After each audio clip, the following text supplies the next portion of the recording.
Aloha everybody and welcome to Beach Walks with Rox. You can find us at beachwalks.tv.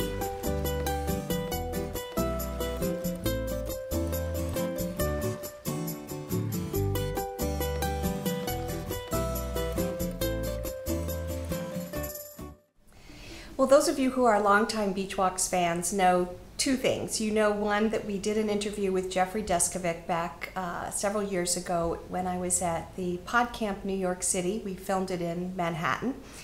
And you also know that we love featuring stories of people who do incredible things, whether it's on the beach or not. It's part of that Beach Walks philosophy. And so today Jeffrey Deskovic is joining us again, and we have an opportunity to catch up with him. He was arrested and convicted at age 16 of a brutal rape that he did not commit. He spent the next 17 years of his life in prison, wrongfully incarcerated. And once his innocence was proven, he has spent the last several years putting his life back together and doing all that he can to support others who've been wrongfully incarcerated. So let's catch up with Jeffrey. I think you'll be as amazed and pleased as I am. So aloha, Jeffrey, and welcome back to beachwalks.tv. It's been a couple of years since we've seen you, and we have a lot to catch up on. Why don't you fill us in? Aloha, Roxanne. Yes, we do. Pleasure to see you once again. Well, since I was last on Beach Walks, I've completed the bachelor's degree from Mercy College, and I'm on the verge of receiving a master's degree from the John Jay College of Criminal Justice.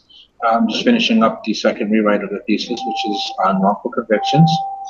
I've continued my advocacy work, and I've been recognized as such through several political races in which candidates who are running for elected office imparted a wrongful conviction plank, and they asked me to endorse them, and so I did that. Aside from that, I was able to settle some of my compensation cases, and so I've received some money, and so I have achieved some financial stability, which takes a lot of the mental strain from me.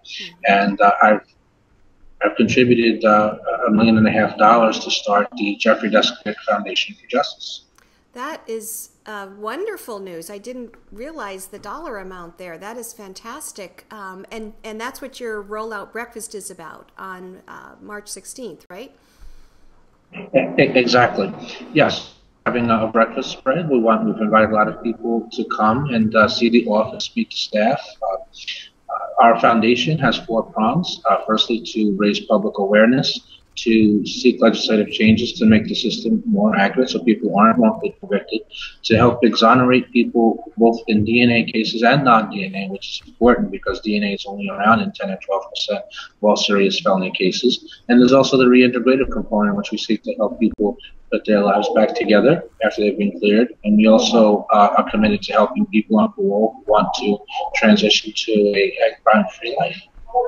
That is wonderful. I think those lifestyle components are so important because, you know, so much of what I read about incarceration is that it really it kind of sucks the life out of you, and people don't learn those life skills. I know that's, you know, one of the things we talked about on the first Beach Walks, of how, you know, you're living in a prison environment. You're not living in a, you know, out of prison environment, and they're vastly different.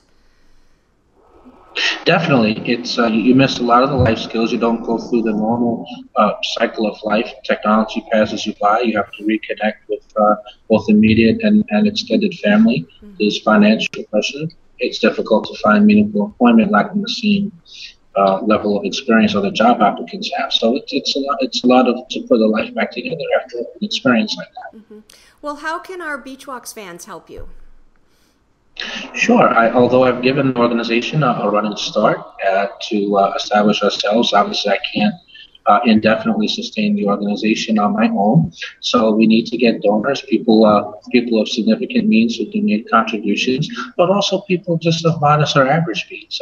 President Obama raised $100 million with a lot of contributions, you know, ranging from $10 to $100. So everybody's contributions they're willing to make it definitely counts.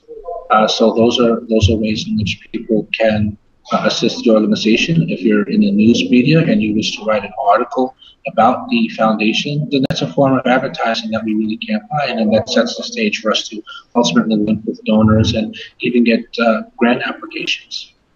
That's a great idea. I would not have thought of that off the top of my head, but that's perfect. So tell us your website. So our website is www.thejeffreydeskovicfoundationforjustice.org.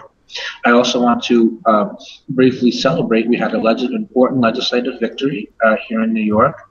Over the last couple of months, there was controversy around the expansion of the DNA data bank, and many of the advocates wanted some of the traditional reforms, such as identification reform and videotaping interrogation, and a few other reforms, all linked in one bill that would expand the DNA database. But whereas the New York Assembly wanted that, the Senate didn't want that, the advocates wanted the all or nothing approach. And so a week ago, I went to Albany, New York State's capital, and I advocated at a press conference advocating a compromise. I appeared on a prominent television show after that, asking for just let's deal with one issue at a time. Let's expand the database, but let's give equal access to both the defense and the prosecution. And I'm happy that as of last night, that's the exact compromise that was reached, and it was finally passed. And so we at least have one form here in New York. Mm-hmm. That's wonderful, wonderful.